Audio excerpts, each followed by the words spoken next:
efficace pour vous hydrater. Pour être plus précis, lorsque vous souhaitez vous hydrater efficacement en cas de crampe, ou après avoir consommé des aliments déshydratants, ou simplement pour compenser une perte d'eau due à une activité physique. Ne vous limitez pas à la consommation d'eau uniquement. Consommez également une quantité importante de fruits et de légumes.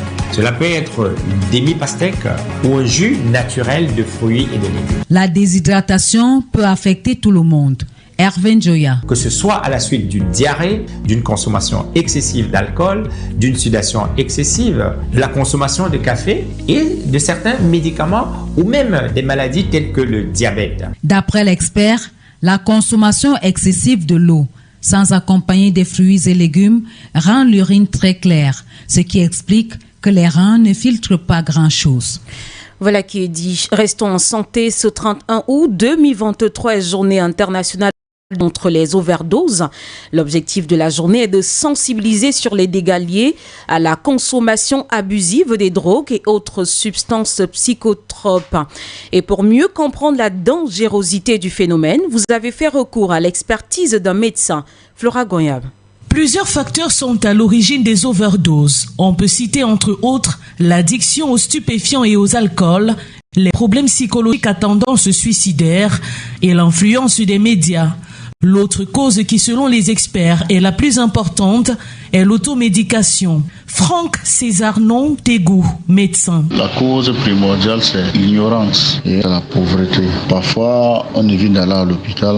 Ces gens-là sont parfois obligés de faire recours aux vendeurs de médicaments de la rue. Et dans la rue, on ne respecte même pas les doses. Qu'il soit accidentel ou volontaire, le surdosage entraîne des effets néfastes dans l'organisme, explique l'expert. La destruction principalement du foie, des reins. L'autre conséquence, c'est la résistance à d'autres médicaments. Ça voudrait dire quoi?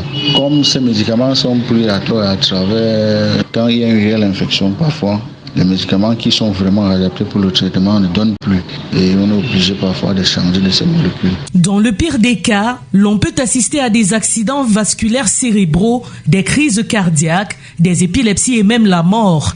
La prise en charge clinique est fonction du type d'overdose présenté par le patient. Cependant, pour le médecin, prévenir vaut mieux que guérir. Franck Césarnon Tégou, une fois de plus. La sensibilisation, c'est le point majeur. Et la sensibilisation, généralement, c'est au niveau de la communauté proprement dit. Donc, elle-même doit comprendre que prendre des médicaments à travers, elle fait plutôt du mal. Et le deuxième volet, ça concerne les professionnels de la santé, qui doivent aussi faire leur travail. Le troisième volet, c'est au niveau étatique. Si l'État pouvait s'organiser du genre qu'on ne retrouve même plus les points de la rue, et là, ça devrait réduire considérablement. Au Cameroun, les overdoses de drogue et d'alcool tuent chaque année des milliers de personnes, en particulier les jeunes. Inscription sur les listes électorales. Ce 31 août marque la clôture des opérations. Les citoyens en âge de voter ont jusqu'à minuit pour se rendre dans les antennes communales de leur lieu de résidence. Il y a quelques heures seulement de la clôture, faisons le point de la revision des listes dans le centre avec Jean-Marie Anaba. Dans la région du centre, les chiffres d'Elections Cameroun sont bons en attendant leur officialisation. Madame le délégué régional, Michel Essi. Au 31 décembre 2023, on aura, après toilettage du fichier des électeurs enrôlés pour cette révision, parce qu'à date, nous sommes à peu près 52 000.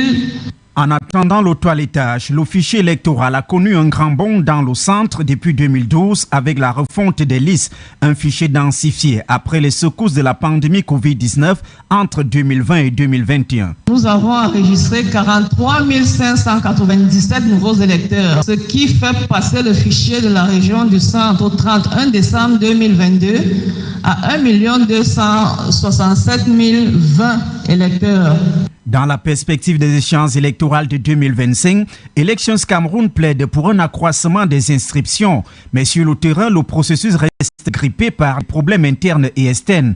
Apolline Marie Amougé Kobna, vice-présidente du conseil électoral, supervise les opérations dans la région du centre. Cela ne peut pas se faire si nous n'avons pas l'appui des partis politiques, si nous n'avons pas l'appui des familles. Parce que l'un des problèmes, c'est l'absence des cartes nationales d'identité. Et c'est un problème à prendre prendre à bras le corps dans chaque famille. Et les Camerounais ne viendront pas dans une maison établir un acte de naissance. La révision annuelle lancée au mois de janvier s'achève ce 31 août, mais les antennes communales restent ouvertes jusqu'à minuit pour attendre les citoyens âgés d'au moins 20 ans. Merci Jean-Marie Anaba. Descendons à présent dans la rue. Allons-y savoir si les citoyens ont répondu massivement à l'appel d'Elections Cameroun. Reportage Claude Baokeng.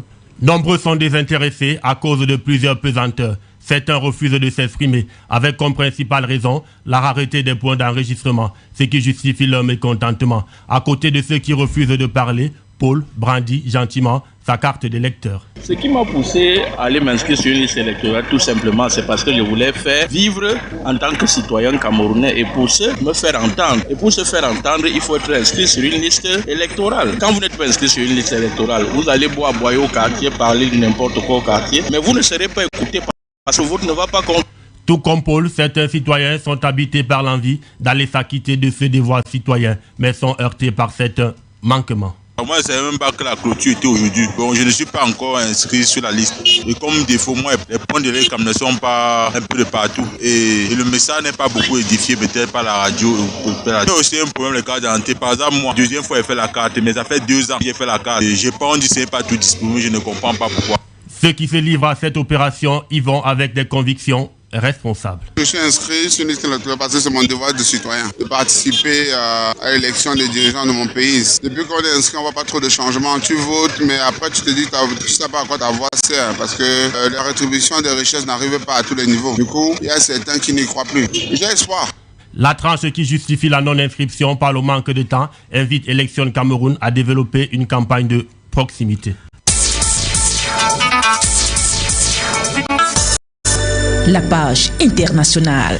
Crise au Gabon. Lundi 4 septembre prochain, le général Brice Oligui Nguema prêtera serment en tant que président de la transition devant la Cour constitutionnelle. L'annonce a été faite ce jour par les putschistes.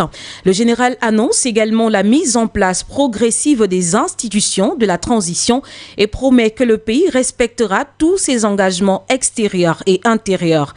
On rappelle, le président déchu Ali Bongo, à peine réélu avec 64,27% de voix pour un 3e mandat, a été renversé et placé en résidence surveillée. Au Niger, la junte militaire au pouvoir a ordonné ce jour l'expulsion de l'ambassadeur de France au Niger. La décision, contenue dans un courrier adressé à Paris, intervient après l'expiration d'un ultimatum aux diplomates français pour quitter le pays. Précisons que la position française de ne pas bouger a été saluée par le président français. Emmanuel Macron sur place. Sylvain Ité, l'ambassadeur, ne jouit plus de privilèges et immunités attachés à son statut. Et le porte-parole de l'état-major français a prévenu que les forces militaires françaises sont prêtes à répondre à tout regain de tension qui porterait atteinte aux emprises militaires et diplomatiques françaises au Niger.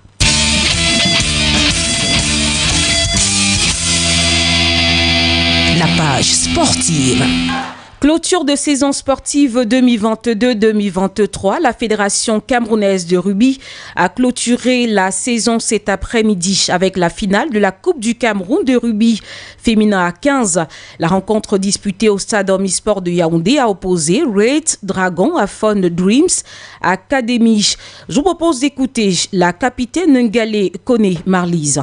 On a respecté les consignes des coachs, on s'est soutenu mutuellement, on s'est respecté.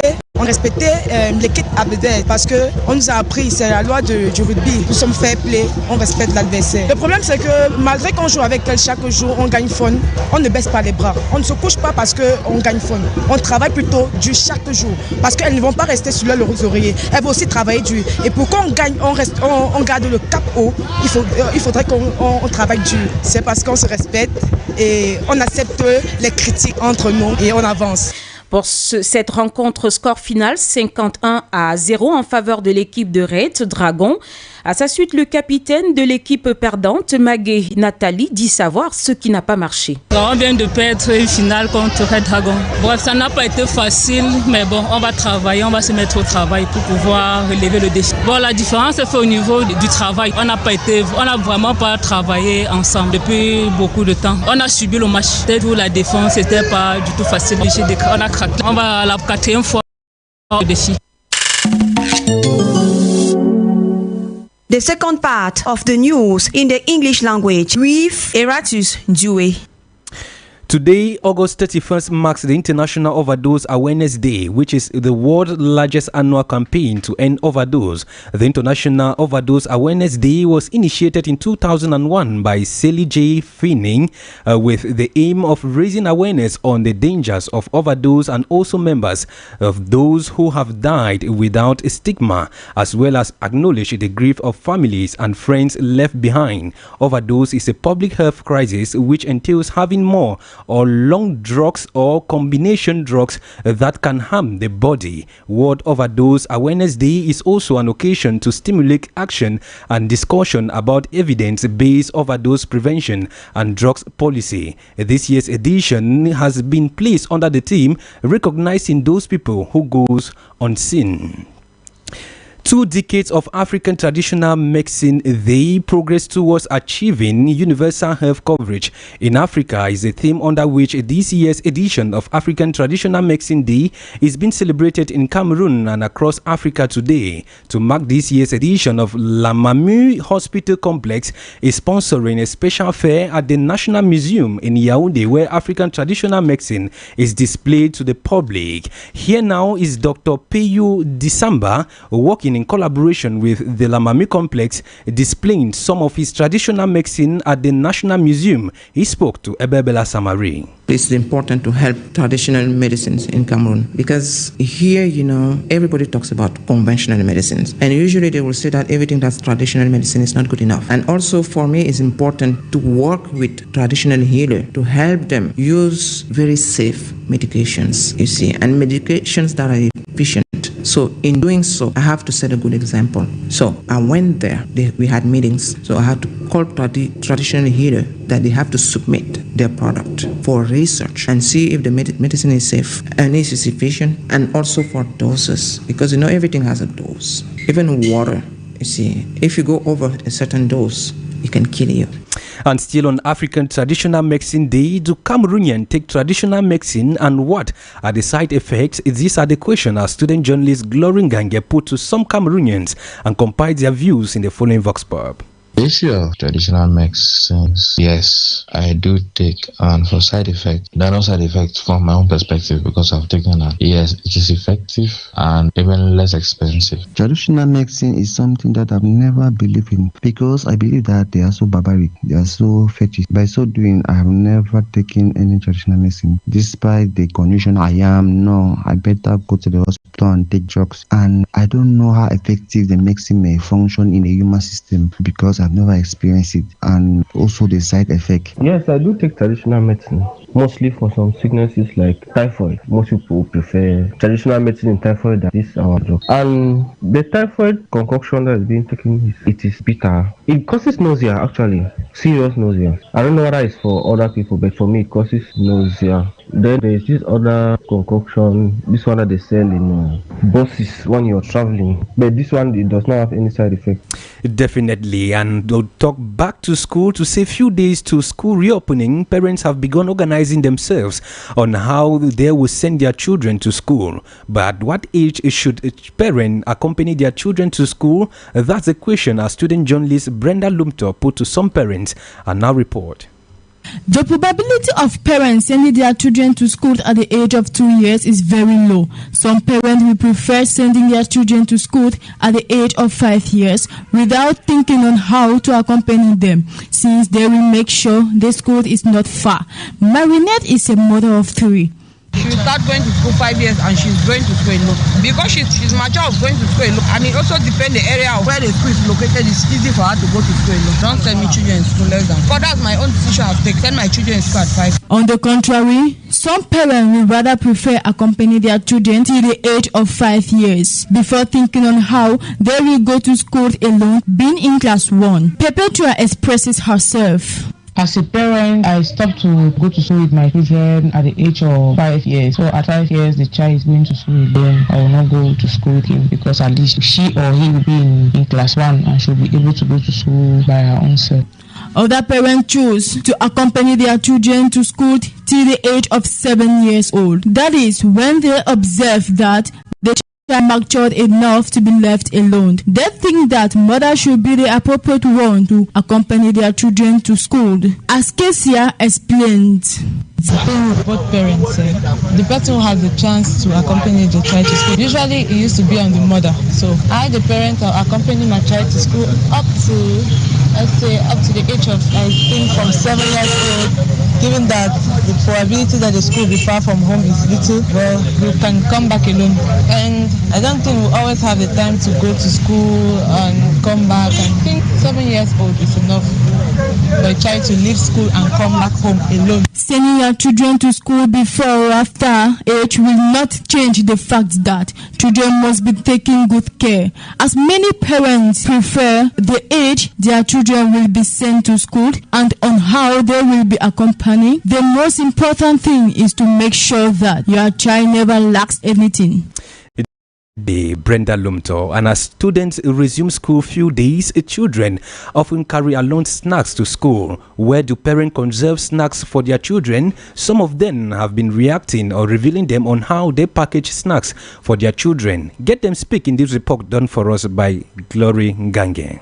Conserving food for children to take to school depends on the type of meal for the day. Some parents use bowls and plastic papers depending on what's on the menu. This is the case of these parents, one of them expressing herself in pidgin. Depend the kind of snack, but normally people get forget this small bag with the for hand for snacks. Then for inside that bag, that bowl we get cover. I preserve them depending on the food I prepare for them on that day. If I'm preparing some particular food, something like plantain and egg and stuff, I'll put that in balls. But if it's just simple bread, I'll just be putting it in plastic. To another parent, she begins every school year by acquiring many lunch boxes. This is because whatever the meal is, she conserves in a lunch box. I, as a parent, what I've been doing since he has been in nursery school is that I'll buy these bowls, these lunch boxes. I will store his food inside. Any food, it can be fried egg and plantain, it can be fried egg and Irish. That's how I do store his food. It can be pancake, but it's still in those bowls. As well, this parent says conserving her children's food in a bowl looks neat and healthy. My children's food, I preserve them in a bowl because in a bowl it's more good. Because if you put it in a plastic is not good because it's not good for her. So it's better to preserve your children's food in the bowl because you will not dirty their back and it look neat. And when they will eat, they will come back and wash the dish. Whatever the means of conservation is, parents always endeavor that their children go to school with snacks to avoid them from learning with empty stomachs. And away from our back to school, the annual registration on voters register for 2023 comes to an end today. This aimed at encouraging Cameroonians who are not yet enrolled on the electoral register to go to their council branches and register before midnight today. Have Cameroonians registered and gotten their voters card already? Angua has the details. Today marks the end of the annual electoral voters registration in Cameroon. Inhabitants who are not yet enrolled in the electoral register are called upon to register before midnight. Tatiana, a registered citizen, gives her appraisal. It gives you the right to vote for your candidate, and it's also a way of showing democracy, right? Because you have that opportunity to choose who should be your leader tomorrow. You have the opportunity to vote for your own candidate, so it's very important. Furthermore, Cameroonians express mixed feelings as some haven't yet registered. The Zilanche explains why. I haven't to register because I just believe Cameroon as a whole, the most powerful one will always wins, no matter what you vote to get the voters card and trying to get in the voting system is like getting involved with the voting and the electoral registration process. Because if you don't register, you will not be able to vote. And this is the problem we have. People are supposed to be educated on this thing, billboards made and churches everywhere. Hence, some inhabitants have registered and gotten their voters cards, but others haven't yet and intend to do so next year. Definitely do and register. The commissioner of the Bamenda 2 Special Police have been shot to death this morning by alleged separatist fighters. The man whose name we got as Asila was killed in Tumulung during the patrol. So far, no separatist fighters have claimed responsibility over the incident. And beyond borders, Zimbabwe's President Emmerson Mnangagwa has been elected at the second term with 52.6% of vote, but his opposition claimed to have won, saying there was widespread voting rigging. And Observe says the vote coup against veteran ruler Robert Mugabe put to charge after that coup d'etat in that part of the country. And without transition, we take sport to say the Confederation of African Football has decided that Yaoundé will not host the Cameroon 2023 FIFA World Cup qualifiers. The decision comes after the Cameroon Football Federation, together with the National Infrastructure